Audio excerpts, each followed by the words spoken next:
Hello dear student, again good morning in the class of SMDT physics. आज जो अपन topic start नहीं करेंगे, आज अपन एक नया बुक ही स्टार्ट करेंगे जिसका नाम है ऑप्टिक्स अर्थात प्रकाशिकी। ठीक है, तो बात करें अपन किसकी, BSc second year MDS university की। तो ऑप्टिक्स रहता है हमारे, एक पूरा पेपर आता है। ठीक है, तो आज ऑप्टिक्स से अपन क्या करते हैं, पूरे एक बुक की स्टार्ट करते हैं। ठीक है, तो ऑप्टिक्स स्टार्ट करने से पहले अपन पहले पढ़ते हैं ऑप्टिक्स है क्या। ऑप्टिक्स मतलब प्रकाशिकी। ठीक है, और प्रकाशिकी मतलब सिंपल यदि मैं बात करूं तो लाइट है ना। प्रकाशिकी मतलब लाइट। अब लाइट क्या है इसके बारे में थोड़ा सा जान लेते हैं, क्योंकि पूरा लाइट ही पढ़ना है अपन को, है ना। तो प्रकाश एक ऐसी फिजिकल क्वांटिटी होगी जो किसी वस्तु पे गिरे और गिरकर वापस टकराकर हमारी आंखों के रेटिना पर क्या हो, इंसिडेंट हो, तो उस वस्तु की, उस बॉडी की क्या बनती है, एक इमेज बनती है ना।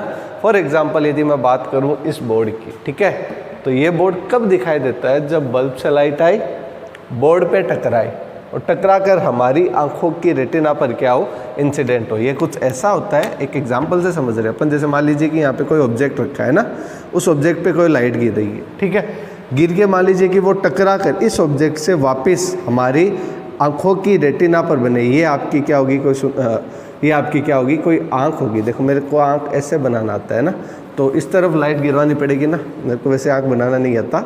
ये मान लीजिए कि टकरा रही है, मान लीजिए एक लाइट सोर्स से लाइट आई, इस ऑब्जेक्ट पे गिरी। जैसे मान लीजिए कि ये आप हो, ठीक है, आप पे लाइट गिरी और आपसे टकराकर किसी देखने वाले की आंखों की रेटिना पर टकराई, तो आपको वो ऑब्जेक्ट या आप दिखाई देते हो। जैसे मान लीजिए अभी तो दिन है, एकदम रात में यदि वीडियो शूट हो रहा हो और अचानक लाइट चली जाए, तो आप किसी उस वस्तु को देख पाओगे नहीं।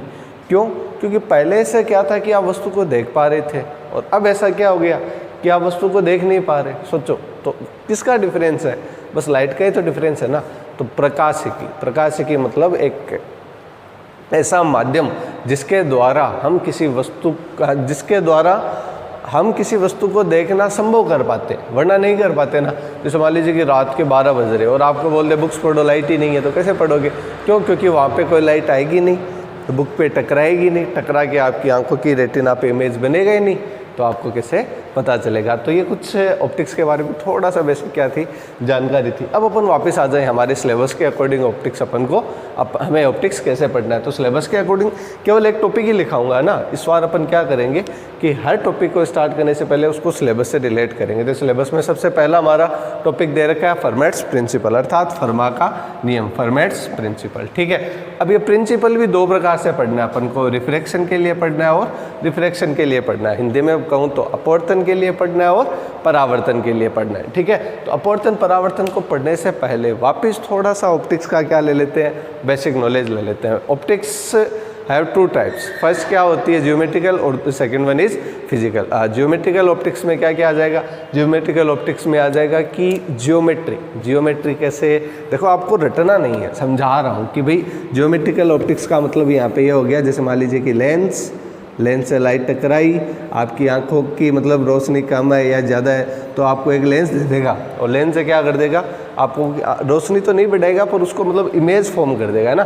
तो ज्योमेट्री जिसमें यूज़ हो वो ऑप्टिक्स कौन सी होगी, ज्योमेट्रिकल ऑप्टिक्स। ज्योमेट्री में वापस थोड़ी सी बात करें, लेंस हो गया, ग्लास हो गया, ठीक है, या कुछ ऐसी चीज़ जो इमेज फॉर्म हो गया कि भाई उत्तल लेंस हो तो क्या होगा, अवतल लेंस हो तो क्या होगा, तो ये सारा कुछ किसमें पढ़ा जाता है, ज्योमेट्रिकल में। ठीक है, फिर अपन बात करते हैं फिजिकल ऑप्टिक्स की। तो फिजिकल ऑप्टिक्स क्या होती है, फिजिकल ऑप्टिक्स बात करती है प्रोड्यूशन पे, कि लाइट बनी कैसे, प्रोड्यूस कैसे हुई। ठीक है, अब प्रोड्यूस होगी तो उस पर कौन कौन से लॉ लगेंगे, भी अपवर्तन है, रिफ्लेक्शन है, रिफ्रैक्शन है, डिफ्रैक्शन है। ठीक है, रिफ्लेक्शन होगा तो क्या होगा, डिफ्रैक्शन होगा तो क्या होगा, साइन आई, साइन, और सारे नियम जो दिए जाते हैं वो किस में दिए जाते हैं, फिजिकल ऑप्टिक्स। ठीक है, तो यहाँ तक हमारा जनरल इंट्रोडक्शन कंप्लीट होता है, किसका, ऑप्टिक्स का। ठीक है, physics optics BSc second year के लिए सिलेबस में क्या है, फर्मेट्स प्रिंसिपल, किसके लिए, रिफ्लेक्शन के लिए और रिफ्लेक्शन के लिए। फर्दर ऑप्टिक्स 2 भाग में अपन ने क्या की, डिवाइड की। इतना पढ़ने के बाद अब अपन चलते हैं किस पे, फर्मेट्स प्रिंसिपल पे, अर्थात फर्मा के नियम पे। तो फर्मा का नियम पढ़ने से पहले आपको एक दो छोटी छोटी बात बताते हैं, ठीक है, ताकि आप फर्मा का नियम अच्छे से पढ़ पाओ। ठीक है, तो देखिए हमें पढ़ना किसके लिए, रिफ्रैक्शन के लिए और रिफ्लेक्शन के लिए। अपवर्तन क्या होता है बताओ, और परावर्तन क्या होता है। परावर्तन सिंपल, यदि कोई प्रकाश की किरण एक माध्यम में आई, एक माध्यम में संचरित होती हुई किसी परावर्तक सतह से टकराकर, ठीक है, किसी परावर्तक सतह से टकराकर वापस उसी माध्यम में लौटे जाए, तो प्रकाश की यह घटना प्रकाश का क्या कहलाती है, परावर्तन।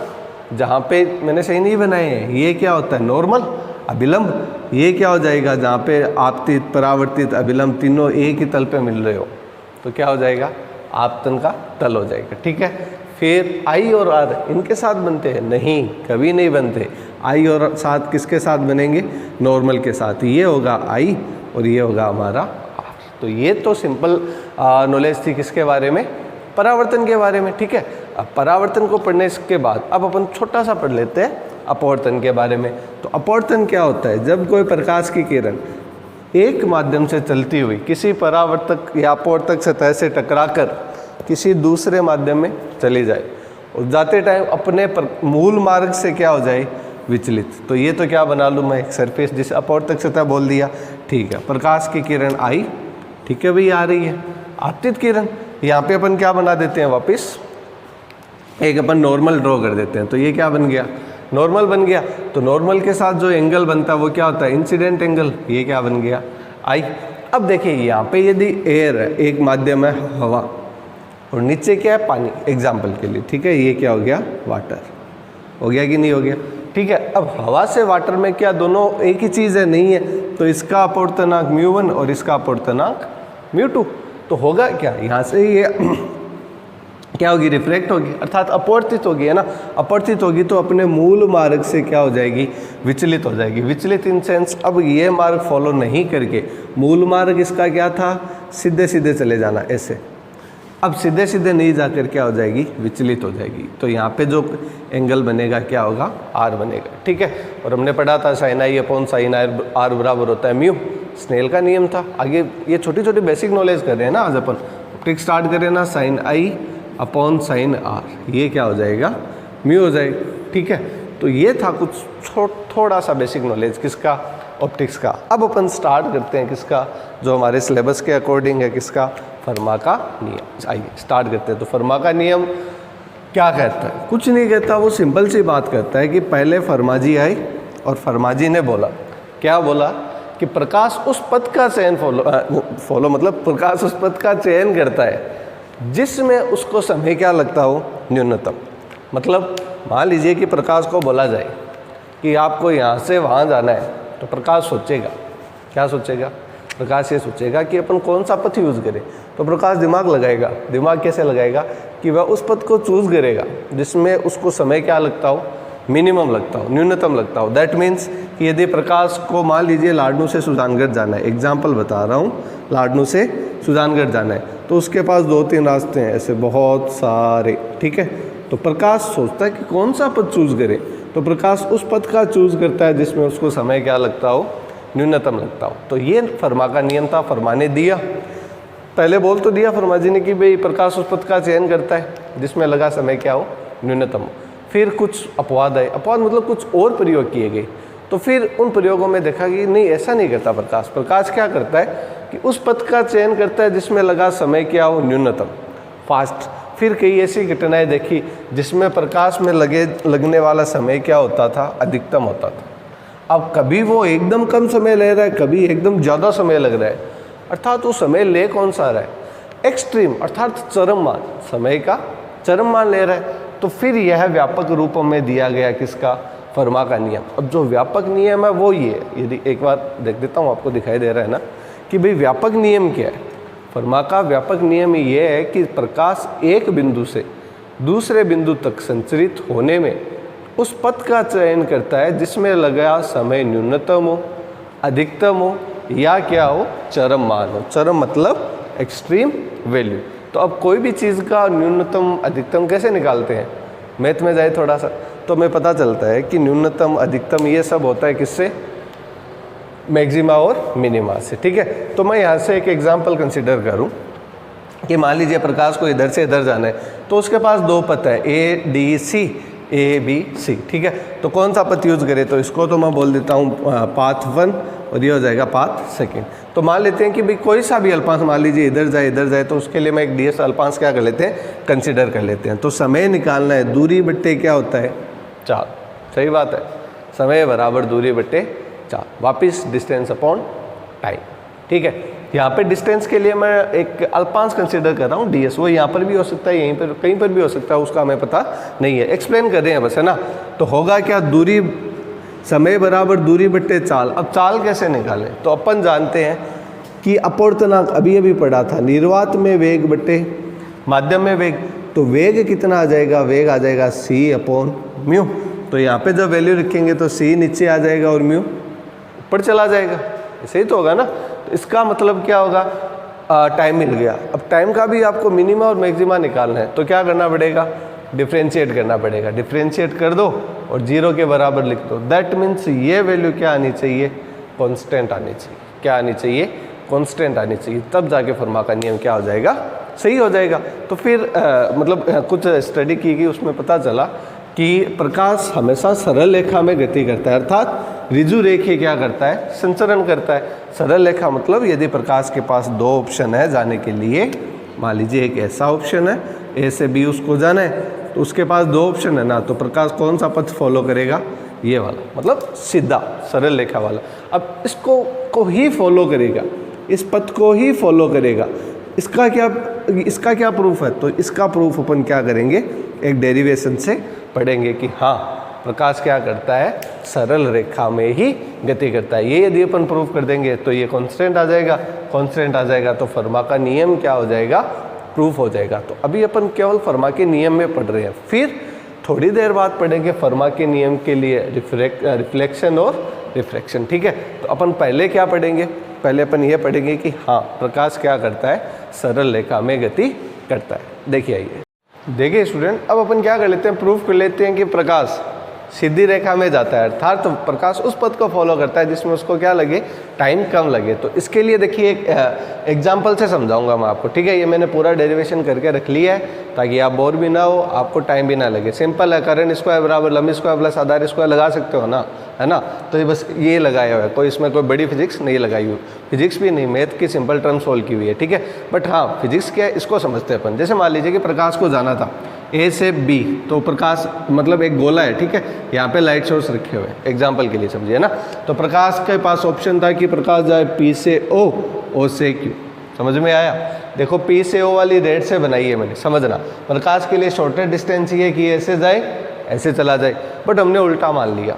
हमने उल्टा क्या मान लिया कि हम कहते हैं कि नहीं, प्रकाश O से नहीं जाएगा, प्रकाश जाएगा लंबे वाले पथ से D से जाके फिर वापस किस पे आएगा, Q पे। ध्यान रखना, निकल प्रकाश P से रहा है, ये इंपॉर्टेंट चीज़ है। जहाँ स्टार्टिंग प्रकाश किससे कर रहा है, P पॉइंट से, और जा किस पे रहा है, Q पॉइंट पे। ये बहुत ज़रूरी चीज़ है, आप कंफ्यूज नहीं होगे किताब में जब आप देखोगे ना।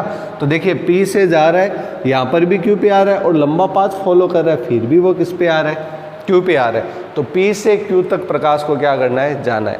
पहला पथ इसके लिए था कि POQ चला जाए, बात करता हूँ, बट हमने नहीं माना। हमने इसका क्या लिया, उल्टा, कि नहीं प्रकाश एक लंबा क्या करता है, पथ फॉलो करता है, ठीक है।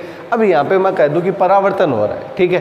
तो परावर्तन हो रहा है तो लंब बनेगा बीच में, तो यहाँ पे उसी एज किसका काम करेगा, परपेंडिकुलर का या नॉर्मल का काम करेगा। किसका, नॉर्मल, अर्थात अभिलंब का। अभिलंब का मतलब प्रकाश आई, टकरा के किसी माध्यम से वापस उसी माध्यम में चली गई, बीच में क्या बन रहा है, लंब बन रहा है। तो ये यहाँ पे उसी किसका काम कर रहा है, लंब का काम कर रहा है। कब, जब प्रकाश POQ डायरेक्शन से जाए। बट हम तो क्या मान रहे हैं, हम तो उल्टा मान रहे हैं ना, कि प्रकाश P से D जाएगा और D से Q जाएगा। देखो मैं आपको डायग्राम समझाता हूँ एक बार अच्छे से, है ना। पहले यहाँ गया, कोई दिक्कत नहीं, बीच में लंब बना है, लेकिन हम ये पथ नहीं मान के, हम PDQ वाला, ठीक है। तो बताओ ऐसे जाएगा तो इसके बीच में भी तो लंब होगा ना, तो वो लंब कौन सा होगा, वो लंब होगा, लंब बन किस पे रहा है, इसका C पे बन रहा है तो इसका भी C पे बनेगा। क्यों, क्योंकि सर आ तो Q पे रहा है ना, तो दैट मीन्स DC क्या बन जाएगा, इसके लिए लंब का काम करेगा, ठीक है। तो यदि मैं एक बार के लिए ये भूल जाऊँ, तो प्रकाश के 2 पथ बना लिए, दोनों के लंब बना दिए। तो ये पहला पथ देखो मैं एक एक बना देता हूँ, ठीक है। ये दूसरा पथ, ठीक है, ये 2 बना देता हूँ। ये पहले वाले का नॉर्मल और ये दूसरे वाले का नॉर्मल डबल डैश बना दिया, ठीक है। तो अब देखिए, अब मैं क्या कर देता हूँ कि एक लंब डालता हूँ, कहाँ से, डी से लेकर ये पॉइंट एल, वापस समझिए, डी से लेकर ये पॉइंट पे अपन इस पॉइंट पे अपन क्या डालें, परपेंडिकुलर डालें, ठीक है, मतलब डी एल क्या डाल दिया अपने, परपेंडिकुलर ड्रॉ कर दिया, ठीक है। अब कुछ ये दो है, इनके सबके नाम दे देता हूँ, ठीक है, पी से डी यू लिखा है, ठीक है, डी से क्यू वी, मतलब जाने का वेग यू, आने का वी, ठीक है, डिस्टेंस जाते टाइम कितनी ट्रेवल की यू, आते टाइम डिस्टेंस कितनी ट्रेवल की वी, ठीक है। फिर सी पी बराबर सी क्यू बराबर डी, तो ये लो डी और डी बना दिया। अब इसमें कौन सी बड़ी मेहनत है, वैसे नंबर ही तो दे रहे हैं कि नहीं, तो ये डी, एल क्यू को एक्स मान लिया, ठीक है, एल क्यू को एक्स मान लिया और एल डी को क्या मान लिया भाई, ये सब मान लिए ना।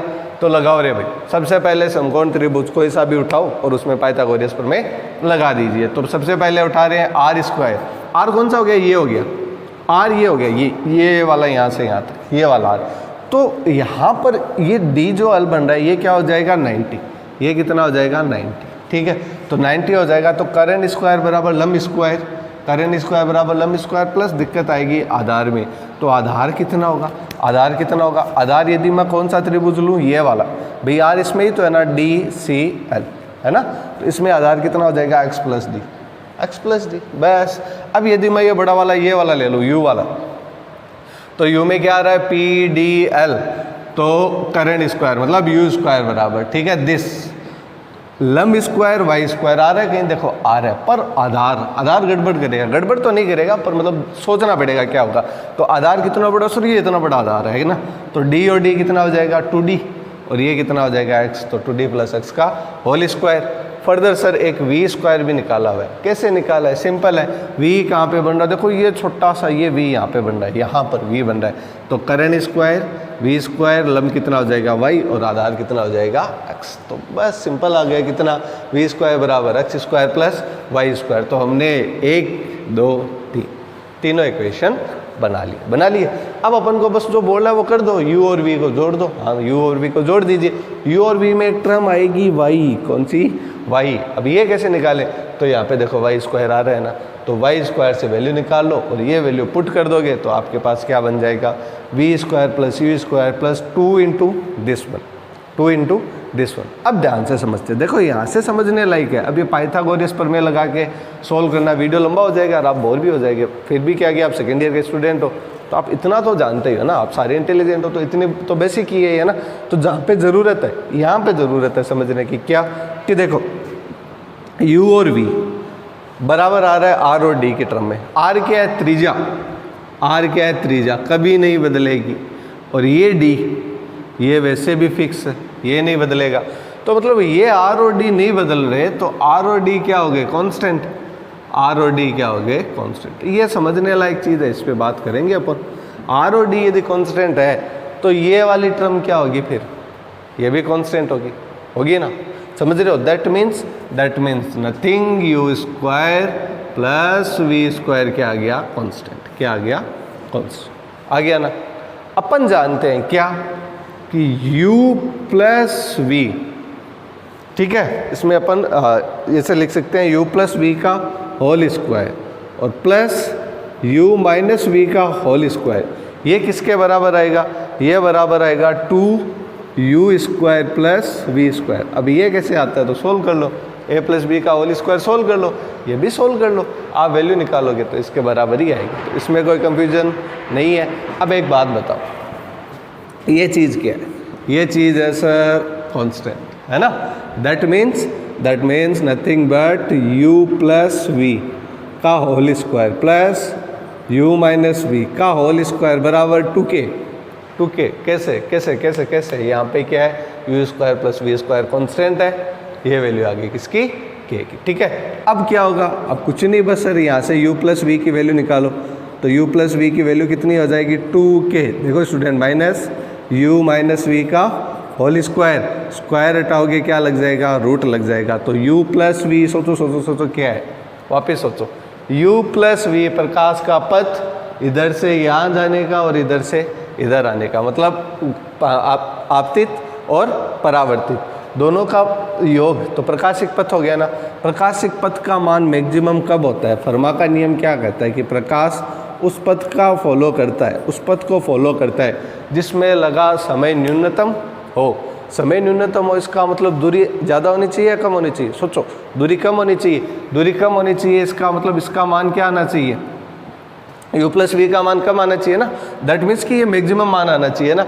अब ये मैक्सिमम कब हो जाएगा? ये मैक्सिमम जब हो जाएगा जब u माइनस वी का मान क्या हो जाएगा? 0। u माइनस वी का मान क्या हो जाएगा? 0। तो u माइनस वी का मान 0 कब हो जाएगा? u माइनस वी का मान 0 जब हो जाएगा जब u बराबर v हो जाएगा। इसका मतलब क्या हुआ? इसका मतलब जितनी दूरी जाने में तय करे उतनी ही आने में तय करे। बताओ क्या इसमें से हो रहा है? इसमें ऐसा बिल्कुल नहीं हो रहा। जाने में तो u लंबी दूरी तय कर रहा है, आने में ये देखो छोटी सी इतनी सी दूरी तय कर रहा है। दैट मीन्स क्या हुआ कि प्रकाश को कौन सा पथ फॉलो करना चाहिए? ये वाला नहीं, अब प्रकाश को ये वाला पथ फॉलो करना चाहिए क्योंकि इसमें जितना जाने में लग रहा है उतना ही आने में लग रहा है। और ये यदि बात सही है, क्यों? क्योंकि ये किसके द्वारा हो गई? फर्मा के नियम के द्वारा। किसके द्वारा? फर्मा के नियम के द्वारा। और फर्मा का नियम यदि सही माने तो u बराबर क्या होना चाहिए? v। और ये यदि होना चाहिए दैट मीन्स प्रकाश ऐसे नहीं जाकर प्रकाश सीधा जाना चाहिए। ठीक है, तो ये अब ने समझा फर्मा का नियम। अब इस पे जो मेन टॉपिक आता है हमारा वो क्या रहता है? वो मेन टॉपिक रहता है परावर्तन और अपवर्तन को समझना। ठीक है, तो अभी तक हमने केवल इतना सा पढ़ा है कि फर्मा के नियम को हम कैसे सही करते हैं, कर लिया। अब अपन इस पे आगे बात करेंगे कि प्रकाश का परावर्तन कैसे होता है और प्रकाश का अपवर्तन कैसे करते हैं। देखिए ये